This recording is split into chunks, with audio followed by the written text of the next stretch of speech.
Se os irmãos não estiverem vendo, ou me vendo, ou vendo a apresentação, por favor, os irmãos falem, tá? Então, tempo de refletir.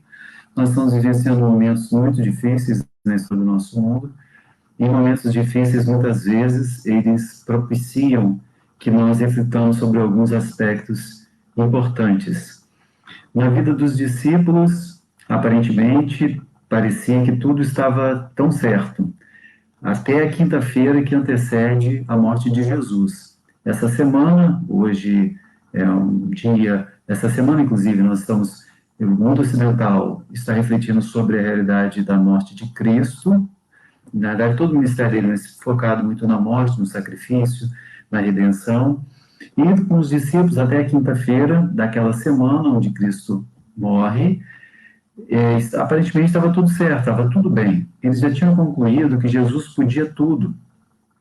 Jesus ressuscitava, Jesus curava, multiplicava os pães, andava sobre as águas, repreendia o mar. Então, Jesus era uma pessoa impressionantemente incrível. Era filho de Deus.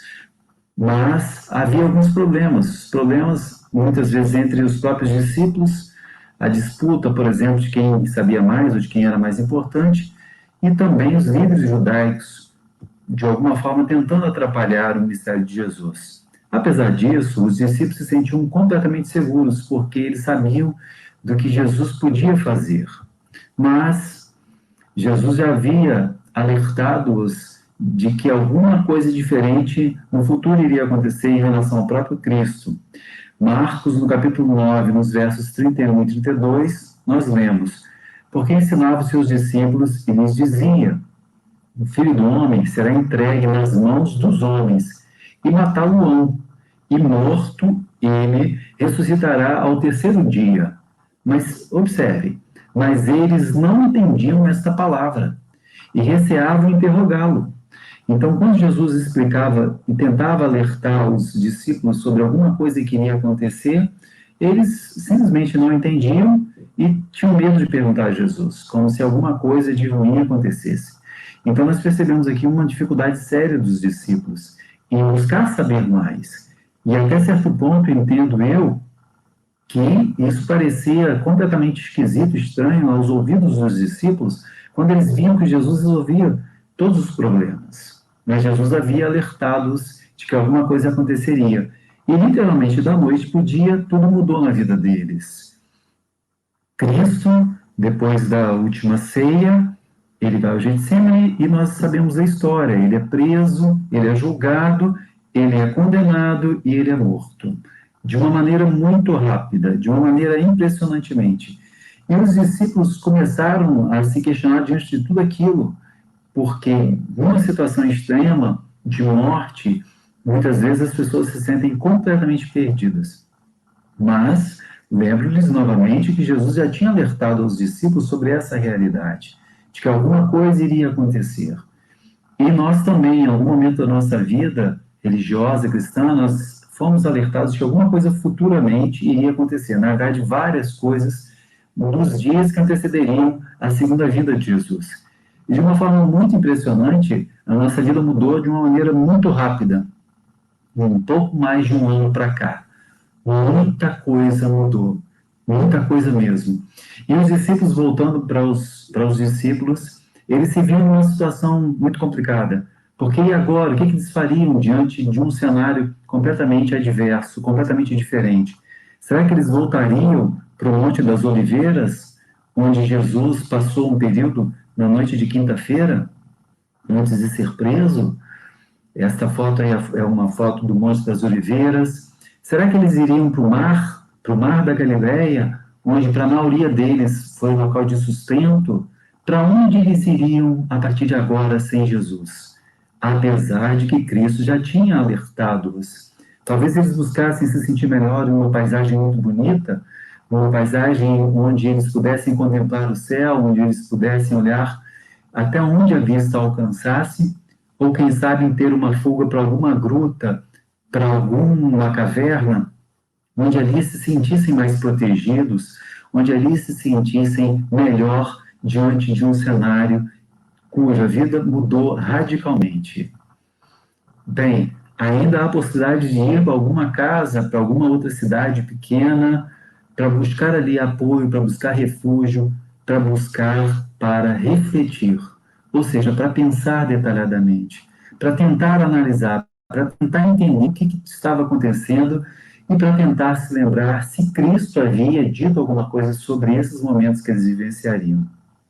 O tempo, na passagem do sofrimento, durante o sofrimento, pequenos minutos se tornam horas, poucas horas se tornam dias, e dias se tornam semanas diante de um sofrimento.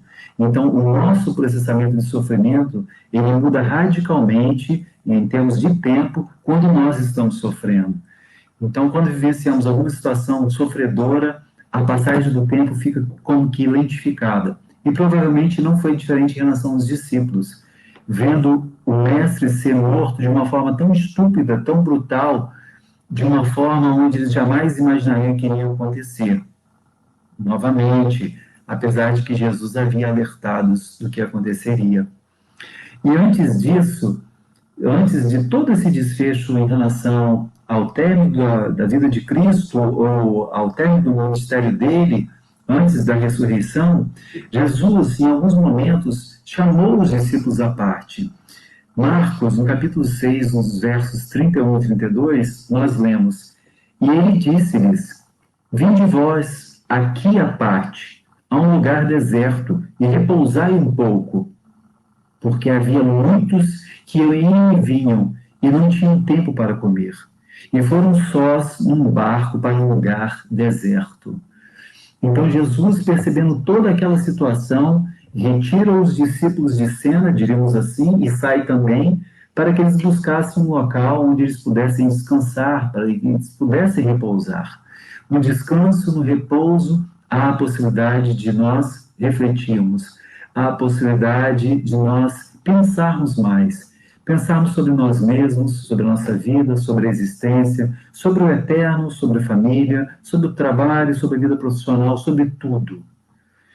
E um outro verso de Lucas, Lucas relata que Jesus muitas vezes se retirava também, e ali ele orava. Lucas 5,16 lemos: Ele, porém, Cristo, retirava-se para os desertos e ali orava. Jesus tinha uma necessidade explícita de estar em comunhão com o Pai através da oração. E provavelmente, dentro desses momentos de oração, dentro desse período, Jesus também refletia, Jesus também pensava sobre ele mesmo, pensava sobre o trabalho dele, sobre as pessoas. Provavelmente, diante da grande sabedoria que o Pai havia concedido a Cristo, ele refletia se realmente estava fazendo da melhor forma a busca de refletir o caráter de Deus para os homens, a busca de mostrar quem era o Pai, que é um Pai de amor, que é Deus, apesar de todas as tragédias e mazelas do nosso mundo. Então, Jesus parava ali para refletir. Então, a mensagem nossa hoje chama para parar, né, pararmos para refletirmos, mas elas nos chamam também para nós conversarmos com Deus, para nós orarmos, para nós buscarmos a Deus, talvez de uma forma que nós nunca busquemos, porque nós estamos vivenciando um momento extremamente difícil, um momento que o nosso mundo nunca atravessou, apesar de duas grandes guerras que o nosso mundo já teve. E os dias que antecedem a vinda de Jesus seriam, ou estão sendo e serão, dias muito difíceis. Cristo, numa ocasião, disse que se esses dias não fossem abreviados, nenhuma carne se salvaria. Então nós precisamos refletir, nós precisamos nos conscientizar, nós precisamos buscar mais a Deus, nós precisamos orar, porque isto é vital para nós prosseguirmos no caminho de Deus.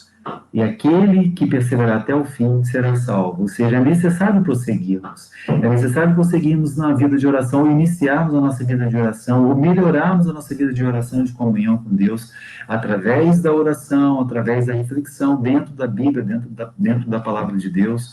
Buscarmos ainda mais informações para estes momentos que estamos vivendo e para os momentos futuros que vivenciaremos. Porque no meio disso tudo, nós podemos dizer que o mundo está de luto. O luto por coisas que antes eram possíveis ser feitas e hoje já não mais são possíveis. Apesar de que em alguns lugares do mundo a situação praticamente voltou ao normal. Países como a Austrália, Nova Zelândia, por exemplo, mesmo antes do que está sendo chamado de vacina, eles já tinham iniciado praticamente as coisas todas normais. Mas não sabemos em relação ao restante do mundo como as coisas ficarão futuramente. Sabemos sim que as coisas ficarão difíceis e que tem muita gente enlutada, tem muita gente sofrendo, tem muita gente sentindo coisas que até mesmo jamais imaginou que iriam sentir. Eu tenho uma conhecida aqui em Coimbra, onde estou, conforme o irmão Valdir e o irmão Marinho citaram, em Portugal, que em 15 dias ela perdeu a mãe e perdeu o pai. Na verdade, em menos de 15 dias. Então, uma situação extrema. Se já perdeu um deles, ou o pai ou a mãe, já seria um sofrimento enorme. Imaginemos como é e como está sendo difícil para essa moça e como para muitas pessoas também estarem perdendo as pessoas. O irmão Valdir citou um colega, um amigo de infância, aí da rua onde ele mora. Então, tem muita gente sofrendo muito. E não tem se falado muito na depressão, na ansiedade, no estresse, na ideação suicida e nos próprios suicídios que estão acontecendo em função dessa situação toda de sofrimento absurdo. Então nós precisamos nos apegar a Deus, nós precisamos acreditar que, apesar de tudo, Deus está no comando das coisas. E o luto, que eu citei há pouco, ele normalmente tem 5 fases. A primeira fase, irmãos, é a da negação, quando muitas vezes nós dizemos, eu não acredito que isso aconteceu. Provavelmente os discípulos, quando viram Jesus crucificado e morto, provavelmente, como assim? Como assim? Como pode uma pessoa, um homem que podia fazer tudo, se permitir deixar a chegar nessa situação, não reverter, não mudar, ou não lutar, ou não realizar um milagre, para simplesmente desaparecer, não precisava fazer nada com ninguém, era só desaparecer entre os guardas, por exemplo, e andar e fugir daquela situação. Mas Jesus disse que foi para aquela hora mesmo que ele veio.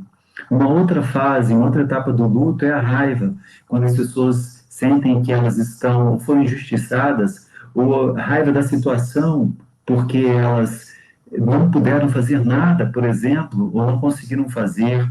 Uma outra é a depressão, quando a pessoa percebe a tristeza absurda de não poder fazer nada diante da morte.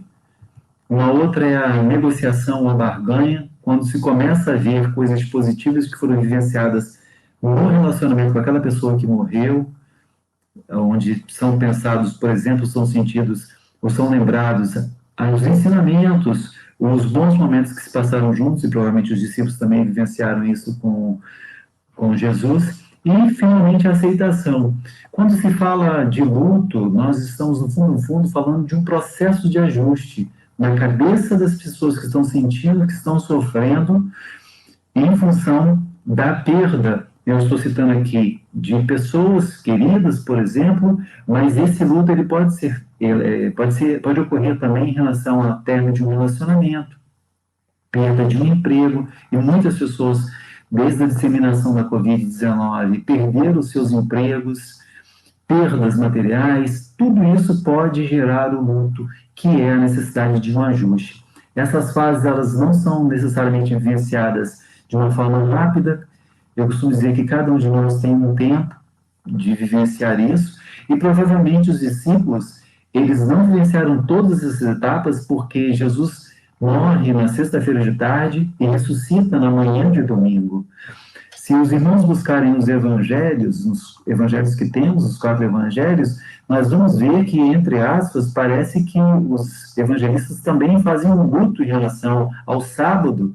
Não se descreve, não é dito nada a respeito do sábado, do dia de 24 horas. Lucas cita no sábado descansado, conforme o mandamento, Lucas 23, 56, e depois eles já entram, os evangelistas, eles já começam a falar sobre a manhã da ressurreição, a manhã de domingo. Então, queridos, essas fases do luto, elas são vivenciadas muitas vezes, nem sempre nessa sequência, e uma fase, depois de aparentemente vivenciada, ela pode voltar um pouco mais para frente, em função do sofrimento, em função do ajuste, na necessidade de vivenciar uma nova etapa diante da perda que foi sentida. Perda de uma pessoa, perda de um trabalho, perda de algo material, perda de um relacionamento, ou fim de um relacionamento, por exemplo. Então, nós precisamos fazer esse ajuste. Esses ajustes são essenciais. E apesar de todo esse sofrimento, essa situação difícil que estamos vivenciando no nosso mundo, entendo que o Espírito do Eterno está nos chamando para nós fazermos os ajustes necessários na nossa vida individual. Elaborarmos aí um luto por uma vida que tínhamos e que muitas vezes não agradava ao Eterno, para nós vivenciarmos um novo momento, onde nós, pelo poder do Eterno, conseguiremos fazer melhor o trabalho dele ou vivenciar a vida cristã de uma forma que o Eterno deseja na nossa vida.